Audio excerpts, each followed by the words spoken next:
JLPT වල official website එකෙන් තමයි මම මේ පේපර් එක අරන් තියෙන්නේ. ඔයාලට උනත් ගිහින් බලන්න පුළුවන්. ඉතින් මෙන්න මේ ස්ට්‍රක්චර් එකට තමයි පේපර් එක එන්නේ. මේ පේපර් එක language knowledge vocabulary කියන පේපර් එක. ගෙන්ගෝ චිස්කි මොජි ගොයි. විනාඩි 25ක් හම්බ වෙනවා ඔයාට පේපර් එක කරන්න. මෙතන ඔයාට චූයි කියලා තැනක් තියෙනවා. ඒ ටික ඔයා කියවන්න ඕනේ. ඊළඟට මෙතන ඔයාගේ එක්සෑම් නම්බර් එක ලියන්න. ඊළඟට ඔයාගේ නම ලියන්න මෙතන.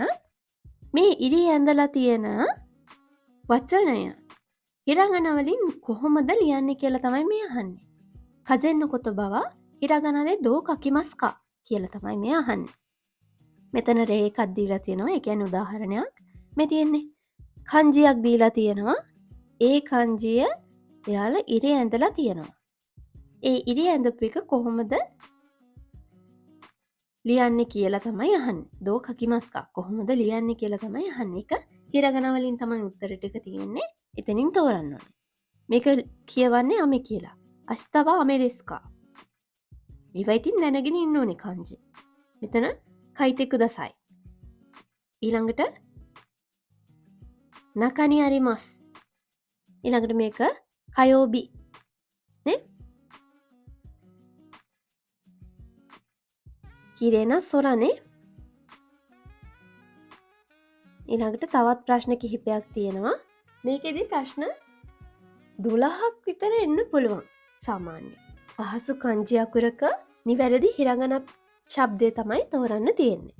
ඒකට මේක මිත්සුනේ හැම එකම කරන්නේ නැහැ දැන්. ඊළඟට මොන්දයිනි තියෙනවා. ඒකෙත් මේ ඉරි ඇඳලා තියෙන පදය, ඉරි ඇඳලා තියෙන වචනය කොහොමද ලියන්නේ කියලා අහන්නේ. දෝ කකිමස්කා කොහොමද ලියන්නේ කියලා අහන්නේ. මේකෙදි තියෙන්නේ හිරගන වලින් වචනය දීලා තියෙනවා. ඒක කතකන වලින් හරි කන්ජි වලින් හරි කොහොමද ලියන්නේ කියලා. මෙතන නම් කතකන වලින් තමයි දීලා තියෙන්නේ. මෙතන වයිෂත්ස. ඔය වෙලාවට ඉතින් අකුරු අමතක වෙලා හිටියොත් කරගන්න බෑ. මේක හැබැයි තෝරගන්න විදියක් තියෙනවා. මේක සෝ අකුර නිසා අපි ඒක අයින් කරනවා. මෙත්සු අකුර නිසා ඒකත් හරි මේකත් හරි මේකත් හරි ෂත්සු. මේක ඌ මේක වා. එතකොට ඔය අකුරු දැනන් හිටියේ නැත්නම් ඉතින් මේක කරගන්න වෙන්නේ නැහැ. කොටායේ යොම්බන් දෙස්නේ. එතන මේ වෙලාවේ අපි කොටායේ සාකච්ඡා කරන එකක් නෙවෙයි කරන්නේ. උත්තර සාකච්ඡා කරන එකක් නෙවෙයි කරන්නේ. ඉතින් මම දල වශයෙන් ඔයාලට කියලා දෙනවා කොහොමද කියලා පේපර් එක. කව කියන එක අපි මේ කන්ජිය කියලා දන්නවා. ගක්කෝ කියන එක මෙන්න මේ පොඩි තැන් තියෙනව නේද? ඕවා වලින් වෙනස් වෙනවා ඉතින්. මේක පරිස්සමෙන් කරන්න ඕන. මේක ගක්කෝ. මේකයි පේනව නේද? ඒකට ඉතින් හරියටම ඉගෙන ගන්න ඕනේ. මිතෙකදසයි. මේක. තකයි දෙස්නේ. තකයි දෙස්නේ. කැමරාව තකයි. යසුයිනේ.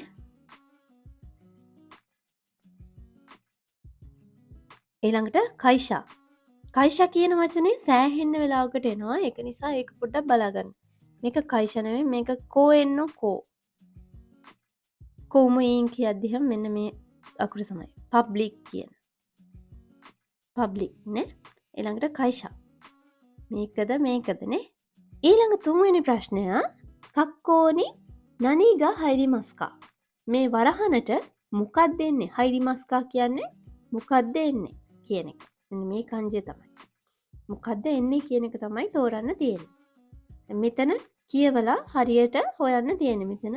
එතකොට ඔයාලට කියවීමේ හැකියාව තියෙන්න ඕනේ. ඒකත් වේගෙන් කියවන්න ඕනේ. මෙතන උනා නම් වතාෂිනෝ හේයාවා කොනෝ අපාතොනෝ නි දෙස්. ඒ කියන්නේ යාගේ කාමරය මේ අපාර්ට්මන්ට් එකේ එකක් තමයි එන්නේ. ඒකට අපිට ගන්න පුළුවන් කයි කියන එකනේ. ඒවා ඉතින් දැනගෙන ඉන්න ඕනේ. රින්ගෝ මොකද්ද? නයිහුදේ නයිහු කියන්නේ පිහිය. නයිහුදේ මොකද්ද කරන්නේ? අපි කපනවනේ. එතකොට කපනවා කියන්නේ කිත්තේ. කිරිමස්. කිත්තේ කුදසයි නේ? කපනවා කියන්නේ කිරිමස් කිත්තේ කුදසයි. ඔන්න ඔවා ඉතින් මතක තියාගන්න ඕනේ. දැන් මෙතන වචනේ තේරෙන්නේ නැති වුණා නම් මෙතන ජිකංගව කරිමසෙන් කියලා තියෙනවා නේද? ජිකම්. 時間වුණා නම් වෙලාව. අපි වෙලාව බලන්නේ කොහෙන්ද? මොකක් හරි වසරෙමස්තා. අමතක වුණා. එතකොට අපි වෙලාව බලන්නේ තොකේ එකෙන් නේ. සයිහු වැඩක් නැහැනේ වෙලාව බලන්නේ. චිසු මැප් එකෙන් වෙලාව බලන්නේ නැහැ. ජිෂෝ ඩික්ෂනරි එකෙන් බලන්නේ නැහැ. තොකේ එකෙන් තමයි වෙලාව බලන්නේ. ඔන්න ඔය විදියට ඉතින් තර්කානුකූල හැකියාවකුත් එක්ක යන්න පුළුවන්. වචන බැරි වුණාට. මේ තුන්වෙනි ප්‍රශ්නේදී එන්නේ ඔයාට හිස්තැනක් දීලා තියෙනවා. ඒකට ගැලපෙන වචනේ දාන්න තියෙන්නේ. ඊළඟට මොන්දයියොන්. හතරවෙනි ප්‍රශ්නෙන් එන්නේ කසෙන්නෝ බුන් තෝ දයිතයි ඔනජීමිの文があります。1、2、3、4から一番いいものを一つ選んでください. ඉරක් ඇඳලා තියෙනවා. ඒකේ මොකක් හරි වාක්‍යයක් දීලා තියෙනවා. මේ වාක්‍යෙට දයිතයි ඉමේක සමාන වෙන. දයිතයි සමාන තේරුමක් එන්නේ මොකක්ද කියලා අහන්න. පළවෙනි එක විතරක් පොඩ්ඩක් කරමු.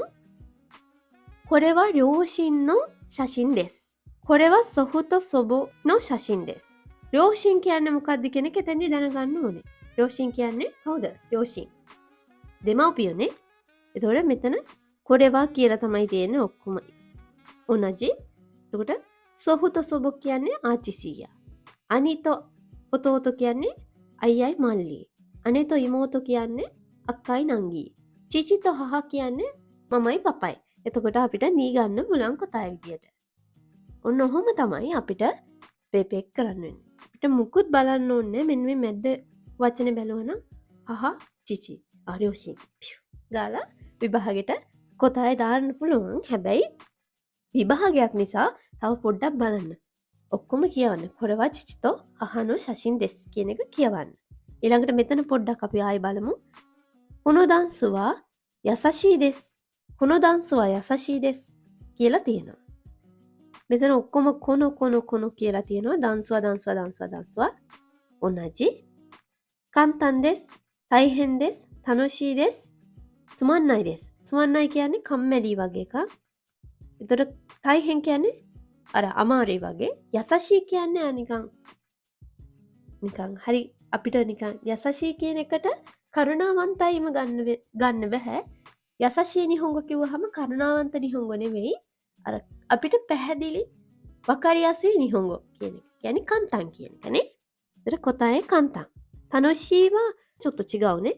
ඒකට කොටය එක විදියට ගන්න පුළුවන්. අපි මෙන්න මේ ටික බලන්නේ නැහැ. ඔන්න ඔහොම තමයි පේපර් එක හැදෙන්නේ. මේක මුජි ගොයි කියන පේපර් එකනේ. පළවෙනි පේපර් එක. ඊළඟ පේපර් එකට යන් අපි. ඊළඟ පේපර් එක බුම්පෝනේ. language knowledge grammar and reading කියන පේපර් එකනේ. බලමු. මේකට විනාඩි 50ක් හම්බ වෙනවා. N5 වලදී විනාඩි 50ක් හම්බ වෙනවා. ගෙන්ගෝ චිෂ්කි බුම්පෝ දොක්කයි. එනුගෝ 50分ですね。学校に何を入れますか ?1234 から一番いいものを一つ選んでください. කියලා තියෙනවා. මේකෙදි කරන්න තියෙන්නේ හිස්තැනට ගැලපෙන නිවැරදි නිපාතය. පාටිකල් හරි එමත් නැත්නම් මූලික ව්‍යාකරණ රටාව තමයි තෝරන්න තියෙන්නේ. මෙන්න මේ වගේ මූලික ව්‍යාකරණ රටා තමයි තෝරන්න තියෙන්නේ. අපි මේ එකක් කරලා බලමු. වතශිව අස්තනෝ හිකෝකි මොකක් හරියනවා කුණියේ කයිරිමස්. වතශිව අස්තනෝ හිකෝකි දේනේ මොකක් හරි වාහනයක නැගලා යනවා නම් අපි කියනවා දේ කියලා. අන්න ඒ වගේ ඉතින් මතක තියෙන්න ඕනේ නේ.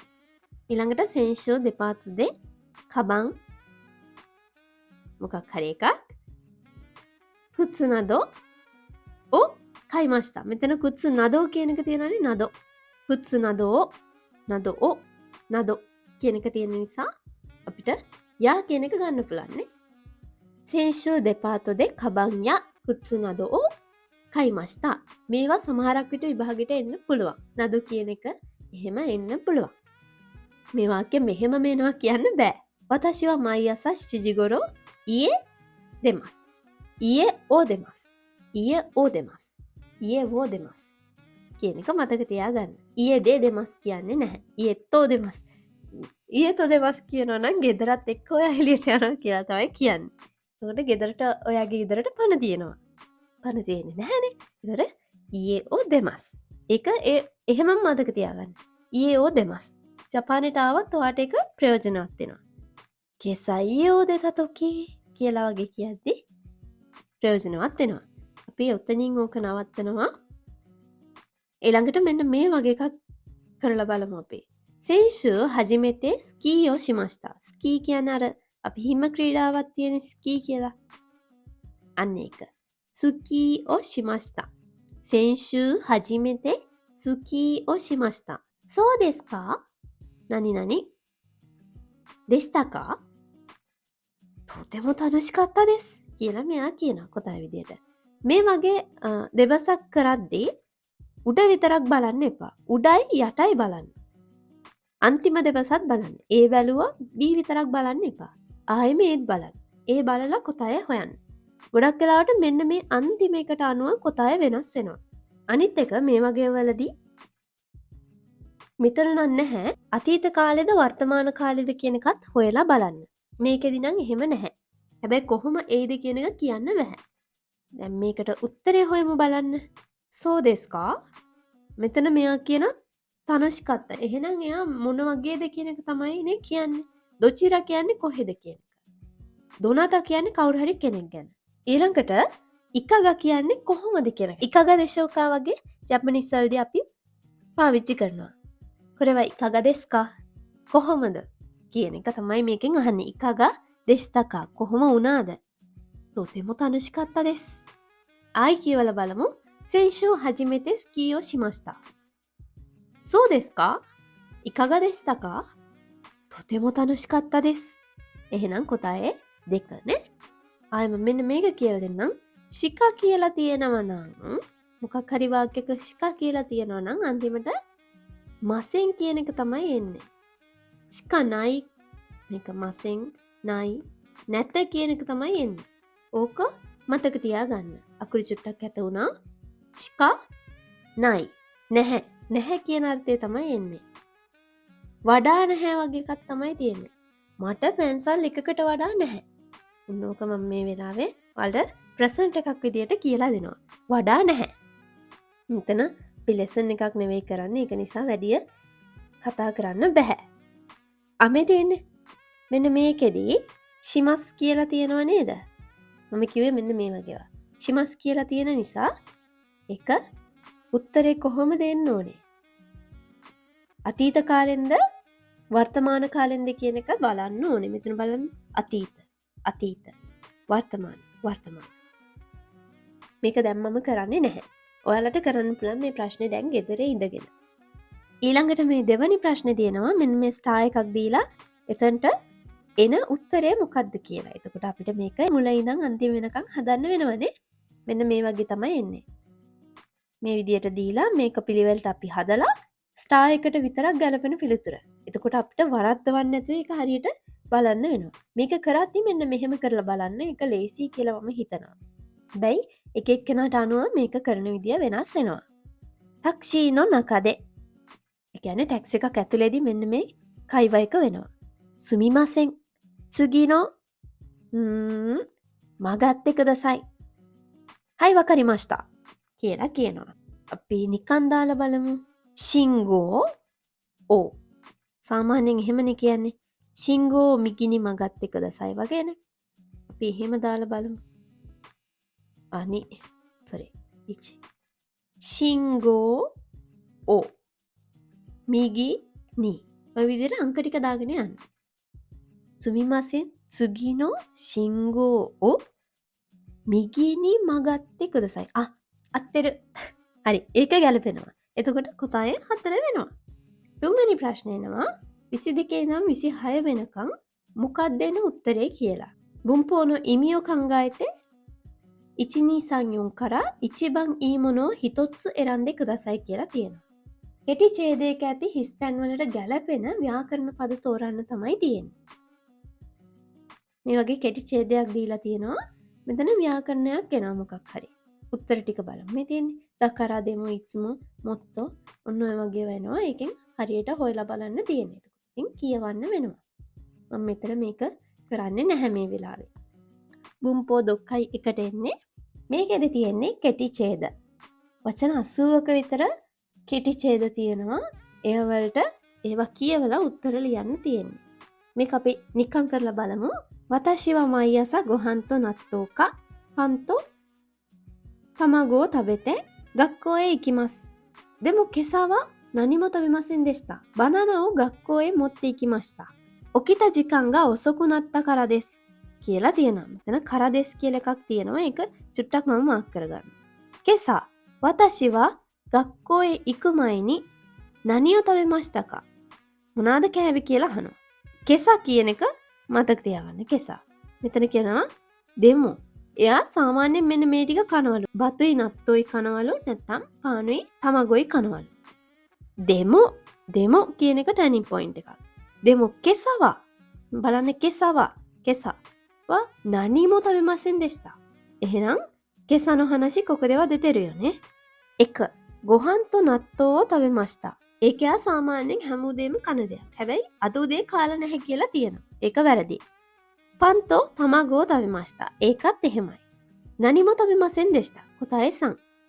ඒකෙන් ඉවරයි. バナナを食べましたじゃなくてバナナを持って行きました.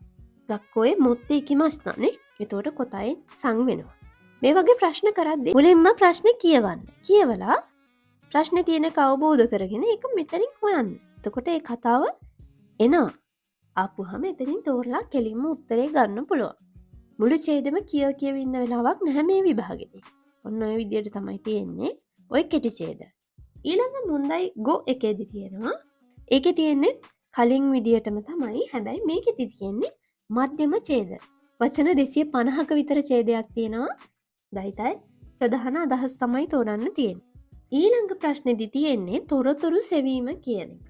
දැන්වීමක්, මෙනු එකක්, එහෙමත් නැත්නම් කෙටි සටහනකින් අදාළ තොරතුරු විතරක් හොයලා ඉක්මනින් ඔයාට උත්තර මාක් කරන්න තමයි තියෙන්නේ. දැන් මෙතන දීලා තියෙනවා චුට්ටක් දිග එකක්. ඒකෙන් මෙන්න මේ ටික හොයලා ඔයාට උත්තර ලියන්න තමයි තියෙන්නේ. ඔතනින් පේපර් එක ඉවර වෙනවා. එයාලා පේපර් එක එකතු කරගන්නවා. ඊළඟට හම්බෙන්නේ චෝකයි පේපර් එක. චෝකයි පේපර් එකේ ප්‍රශ්න ගැනත් කතා කරොත් listening චෝකයි මොන්දයි යෝෂි කියලා තියෙනවා. විනාඩි 30ක් හම්බ වෙනවා සංජුප්පුන්. මේකෙත් ඒ විදිහටම චූයි කියවලා ඔයාගේ ඉන්ඩෙක්ස් නම්බර් එක එහෙම හරියට ලියන්න නමත් එක්ක. මේකේ තියෙන්නේ ටාස්ක් බේස් ප්‍රශ්න. ඒ කියන්නේ කෙටි දවසක් අහලා අදාළ කෙනා ඊළඟට කරන්න ඕනේ දේ අදාළ පින්තූර වලින් හොයලා මාක් කරන්න තමයි තියෙන්නේ. මෙන්න මේ විදිහට. ඊළඟ ප්‍රශ්නේදී තියෙන්නේ මොන්දයිනි.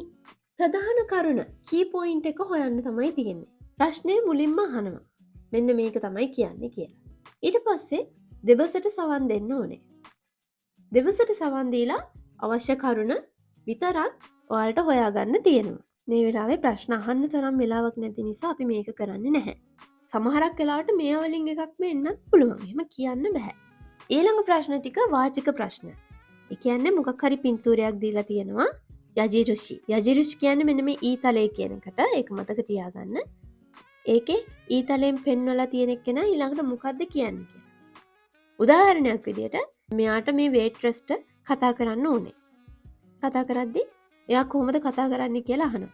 ඊළඟට මොන්දයියොන් මේකෙදි මුකුත් උත්තර දීලත් නැහැ ප්‍රශ්න දීලත් නැහැ. මොන්දයියොන් වා එනදොග අරිමසෙන් බුන් උකීතේ 1から3の中から一番いいものを一つ選んでくださいකියලා තමයි කියන්නේ. එතකොට මෙයාලා මේකෙදී එක්කෙනෙක් මොකක් හරි කියනවා. එයා ගෙදරට එද්දි කියනවා තදයිමක් කියලා. එතකොට අම්මා දෙන උත්තරේ මොකද්ද කියලා අහනවා. ඔකයිරි ඉත්තරස්සයි. එහෙම නැත්නම් සයෝනරා ඔන්න විදිහට උත්තර තුනක් කියලා අහනවා. මේකත් පුළුවන් නම් මෙමෝ එකක් දාගන්න. මේකෙදී ප්‍රශ්න මට මතක විදිහට 8ක් හරි 9ක් හරි වගේ තමයි එන්නේ. මෙන්න මේ විදිහට තමයි මේ පේපර් එකේ ස්ට්‍රක්චර් එක. එතනින් චෝකයි එක ඉවර වෙද්දිම එම්පිච්චෝ ඔයිතෙ කුදසයි කියලා ඔයාගෙන් පේපර් එක ගන්නවා. ජපානයේ ලංකාවේ තියෙන විභාග තියෙන විදිය වෙනස් නිසා මට මේක මෙහෙමයි කියලා හරියටම කියන්න බෑ. ඔන්න ඔය විදියට අපි N5 පේපර් එකේ ස්ට්‍රක්චර් එක කතා කරනවා.